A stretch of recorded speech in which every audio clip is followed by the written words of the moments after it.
वबरकातुहू। आज हम आपको बताएंगे सुरमा लगाने के आदाब। मुअज़्ज़िज़ नाज़रीन और सामीन, जितने भी दौर गुज़रते जा रहे हैं, जदीद दौर आता जा रहा है तो सुरमे को अवॉइड किया जा रहा है। हालांकि रसूल खुदा सल्लल्लाहु अलैहि वसल्लम और तमाम आइमा मासूमीन अलैहिस्सलाम ने सुरमे के लिए हमें ताकीद की थी।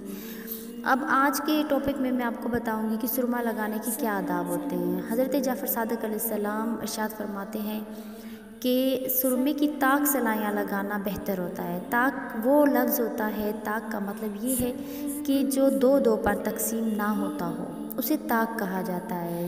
मतलब जिस तरह के 5, 3 और 7, इसी तरह ताक सलाइयाँ लगाने का हुक्म दिया कि 4 सलाइयाँ दाईं आँख में लगानी चाहिए और 3 सलाइयाँ बाईं आँख में लगानी चाहिए। बहुत से लोगों से जब ये दर्स दिया गया और बहुत से लोगों ने पूछा कि इतना सारा सुरमा हम आँखों में कैसे लगाएंगे, तो आप बार बार सुरमेदानी में सुरमे की सिलाई को मत डालें, बल्कि उसी सिलाई को आप 4 मरतबा दाईं आँख में लगा लें और 3 मरतबा बाईं आँख में लगा लें। इस तरह इमाम का इरशाद भी पूरा हो जाएगा और हमारे आँखों में जो रसूल खुदा ने बताया है कि इससे बिनाई तेज़ होती है, इसका भी फ़ायदा हो जाएगा।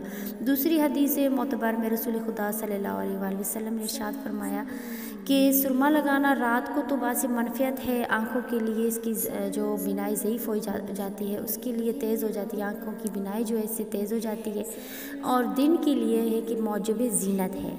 लेकिन औरतों के लिए चाहिए कि औरत जो है वो जब ज़्यादा सुरमा लगाए तो वो नामहरम के सामने ना जाए या अपनी आँखों को ज़ीनत दे के नामहरम के सामने ना जाए। ओवरऑल अगर हम घर में हैं तो हमें सुरमा लगाना हदीस मोतबर से साबित है कि सवाब भी है और हमारे लिए बहुत ज़्यादा फ़ायदेमंद भी है। सुरमा लगाने का सबसे बड़ा फ़ायदा रसूल खुदा ने और तमाम आइमा मासूमीन अलैहिस्सलाम ने हमें ये बताया है कि आप सुरमा लगा के सोएंगे तो उससे आपके मुंह में खुशबू पैदा होती है और जो बदबू होती है वो ज़ाइल हो जाती है। सुरमा लगाने से आँखों की रोशनी तेज़ हो जाती है और जब भी सुरमा लगाए तो इंसान को चाहिए कि सूरह नास या कुल वल्लाहद पढ़ के फिर लगाए। दूसरी हदीस में रसूल खुदा सल्लल्लाहु अलैहि वसल्लम और इमाम बाकर अलैहिस्सलाम से इरशाद फरमाया कि एक मरतबा रसूल खुदा तशरीफ़ फरमा थे और सहाबा कराम के दरमियान बैठे हुए थे, तो रसूल खुदा ने अपने सहाबा को मुखातब करते हुए फरमाया कि तुम चाहते हो कि तुम्हारी आंखों की रोशनी कम ना पड़े और तुम सजदे को तूल दे सको, तो तुम रात को सुरमा लगा के सोया करो और रात को सुरमा लगाते हुए इस बात का ख्याल रखा करो कि तुम्हारी जो सिलाइयाँ हैं वो ताक होनी चाहिए। मतलब कि 4 सिलाइयाँ दाईं आँख में और 3 सिलाइयाँ जो हैं वो बाईं आँख में होनी चाहिए। दूसरी हदीस में इमाम मूसा काज़िम अलैहिस्सलाम से इरशाद फरमाते हुए ये फरमाते हैं कि एक मरतबा उनके एक सहाबी उनकी खिदमत में तशरीफ़ फरमा हुए, तो इमाम अलैहिस्सलाम ने उनको अपनी सुरमेदानी दी और एक सिलाई दी, और जो सुरमेदानी थी वो हड्डी की थी और जो सिलाई थी वो लकड़ी की थी। तो इमाम अलैहिस्सलाम ने कहा कि कोई अगर हड्डी की सुरमेदानी रखे और लकड़ी की जो है सिलाई रखे और उससे सुरमा लगाए तो परवरदिगार आलम उसकी आँखों की रोशनी को तेज़ करेगा और उसके सजदे में तूल करने के लिए उसको मदद देगा।